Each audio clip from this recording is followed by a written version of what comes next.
we're conditioned, I mean, in our culture, we're conditioned at a very young age to watch what you eat, don't eat too much, te ves gorda, you got your lonja, you know? And so all of that just travels with us as we become women. And so a play like this is going to resonate with all of the little Latinitas and all of us women who are now grown. I mean, I can remember having this exact conversation with my mom growing up. Ya no te comas eso porque vas a tener otra lonja, se te va a hacer más grande, you know, things like that. And mine was finish your plate.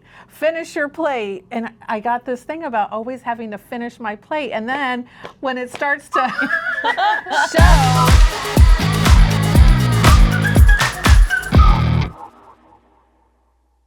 Hola, Monica here. Marianne with Las Patronas. We are so excited to be here at the Alley Theater, who's been around since 1947. And we are getting so excited about promoting our night with Las Patronas. Yes. Here at the Alley Theater, Real Women Have Curves, Sisterhood, Resilience, and Self-Acceptance by Josefina Lopez, directed by Lisa Portes.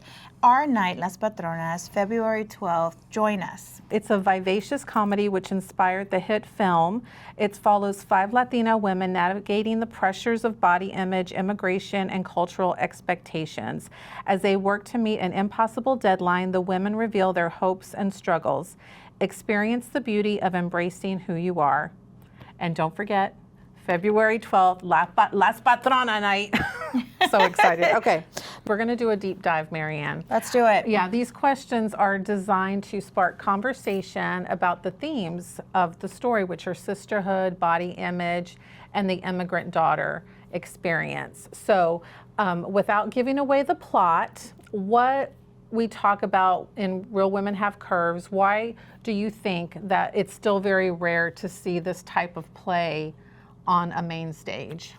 Well, I mean, it's still very taboo, you know, to talk about those type of topics, I think, you know what I mean? I mean, we're conditioned, I mean, in our culture, we're conditioned at a very young age to watch what you eat, don't eat too much, te ves gorda, you got your lonja, you know? And so all of that just travels with us as we become women. And so a play like this is going to resonate with all of the little Latinitas and all of us women who are now grown. I mean, I can remember having this exact conversation with my mom growing up.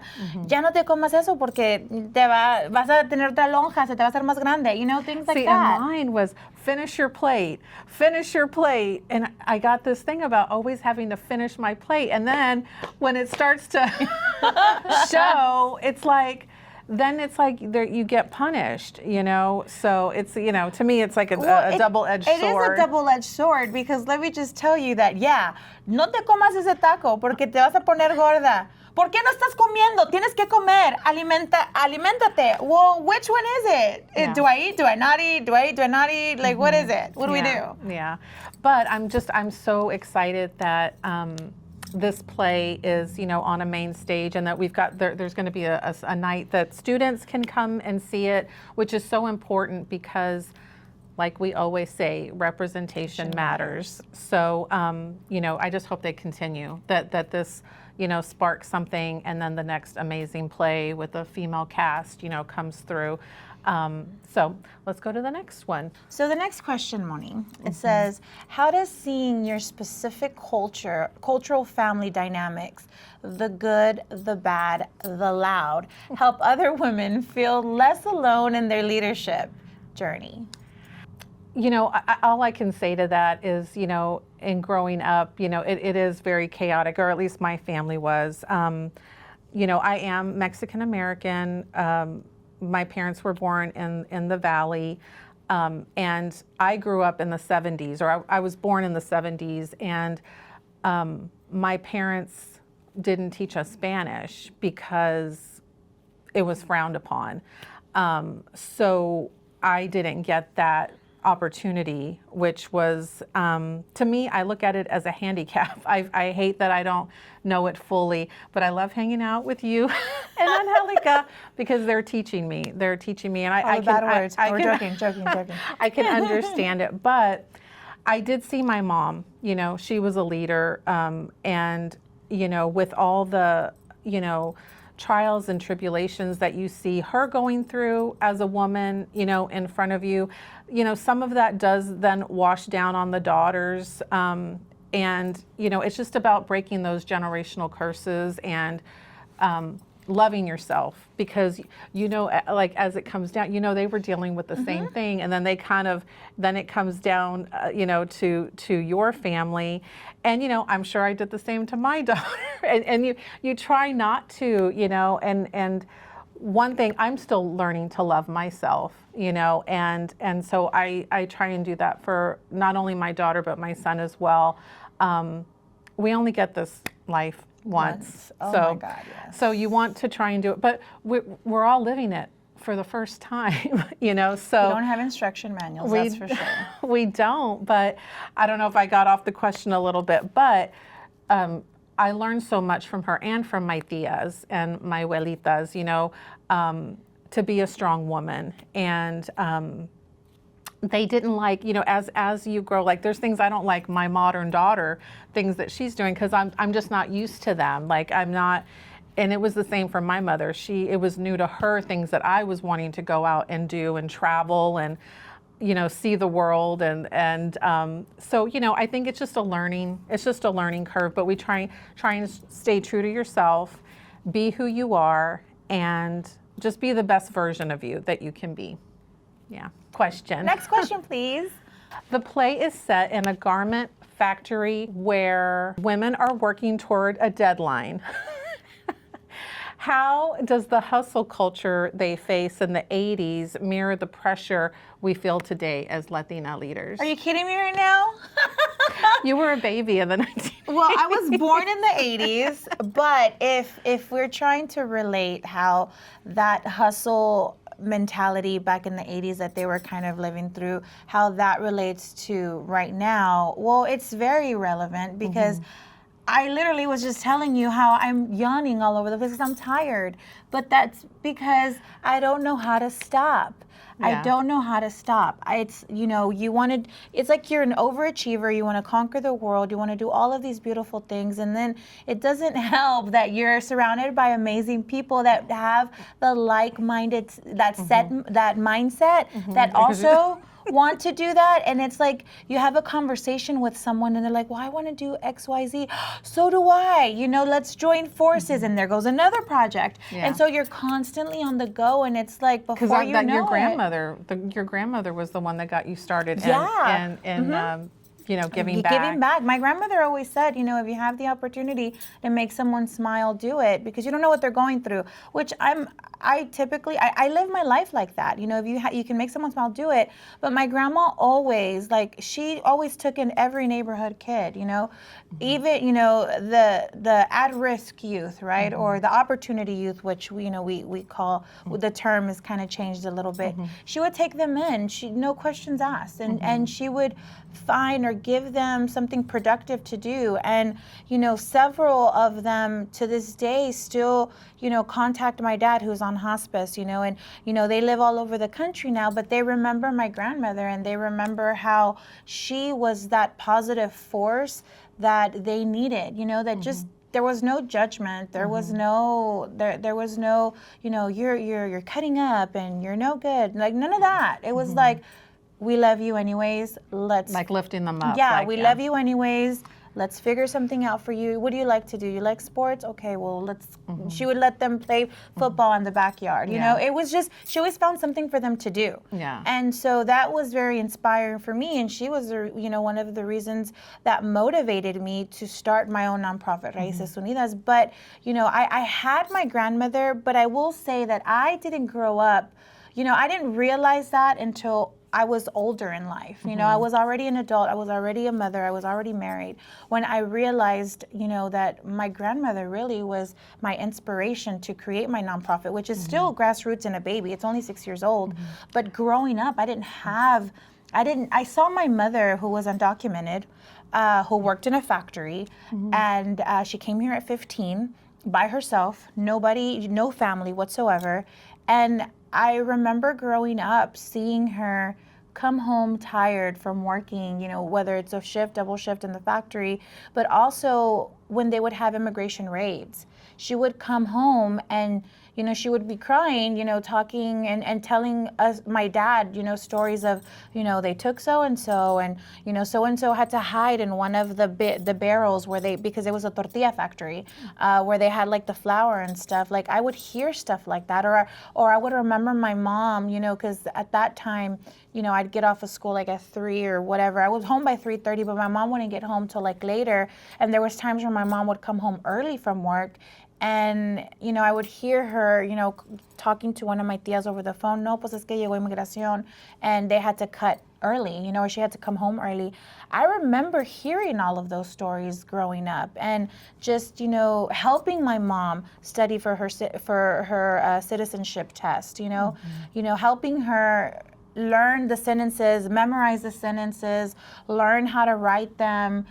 You know, all of that just resonates with me now, just with our current political climate, you know, and even just, you know, in my past job where I would interact with, you know, families who are in similar situations, and then just thinking, my gosh, these students, they don't know if they're going to go home and they're not going to have their parents there. You know, those are still problems that we face today, that I faced growing up.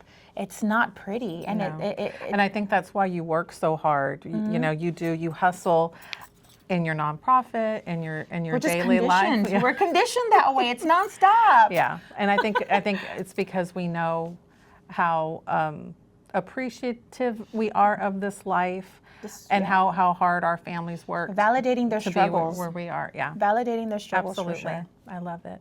All right, Monique, the next question. It says, body image is a huge part of this show.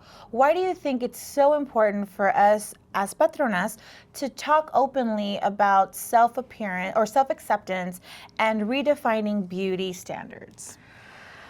Whew, that's a big one. That's a loaded one. Yeah, that is a loaded one. I'm still dealing with body image, but you know what I can say has helped me with that is the internet. Like, you see so many different women just out there, like, loving themselves at all body types, and I'm just like, she can do it, I can do it. I know, I love it. She can do it, I can do it. And that you should love yourself in any form, you know, and I just, with all the magazines, with all the everything out there, all the, you know, surgeries and things, which, hey, if that's for you, that's for you. I might look into that in the future. But, you know, you should just feel good about yourself, right? At you know, where you are now, what, you know, all the different, you know, because we had babies, like your body changes. Like, that was crazy when I was pregnant. I know. But, you know, I think loving yourself is so important. But and just try and like drown out what society tries to put in, is that you have to be one certain way. I mean, we're all so different, you know, and you should love who you are. And I think that's so important, and I work on it every day. I want to hear you answer that question. I think that I struggle with it every day. Every single day I wake up and I talk to myself. I have to talk to myself. You know, I have to, you know, get it together. You know, I'm brushing my teeth and I'm looking at like, oh my God, I'm struggling, guys. Okay, so this year, not 2025, is when I started noticing my gray hairs. Oh. I started noticing. Welcome to the club. Yeah. You know, and my hair is jet black. And that's when it hit me, Marianne, you're getting older. And I struggle with that, guys. Yeah. I mean, yes, you know what? Everything else, you know, I always titter-totter between 10 to 15 pounds, you know? One day you'll see me and I'm like 15 pounds heavier. You're like model-esque. Yeah. You're always model-esque. And then the next, you know, a month later you'll see me and I'm like 10 pounds lighter. That's just me. I've always titter-totter between those 10 to 15 pounds, always. That does not bother me. These gray hairs are kicking my behind, guys, and I don't know why. I know. Because I could just throw some highlights in my hair and call it a day, you know, like blend them in. It's tough. And then, you know, why with men? They're just like, they look sexier. Yeah, I don't get it. What the hell? So Actually, some of my, because I color on the regular, and it's so much maintenance. But people are like, "Oh, go gray," and I'm like, "No, I'm not ready for that." My hair. So I had a few health issues. Throughout the years, I've had some health issues, and I lost a lot of hair. And so my hair now, yes, I do wear extensions, but my natural hair is virgin hair. I haven't dyed it in years, and it's jet black. And so I am And super straight. and very limp straight. Limp straight, like it has no, like I'm just here. I'm just there. Like that's my hair. But with these grays wanting to, show their appearance, I'm like, what am I gonna do? You would be beautiful and with silver hair. That's what I struggle with, guys. It's not all of the damn road maps that I have on my belly or the lonjas here and there. No, it's the grays that I cannot deal with. But we have to learn to We love. have to own it. I have to own it. Mm-hmm. But that's where I struggle. I have to own it. Yeah.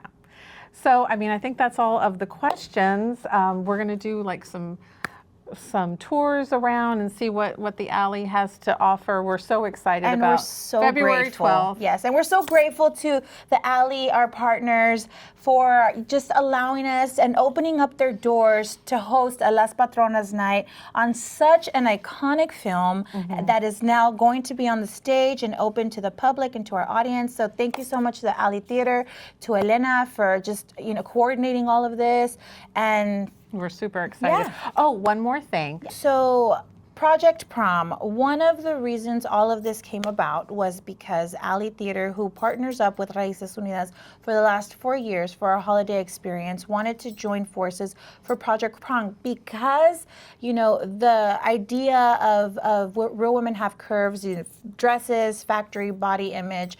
So we collect dresses for Project Prom. So all sizes, all types of styles. It does not matter because there is a perfect dress out there for every young lady.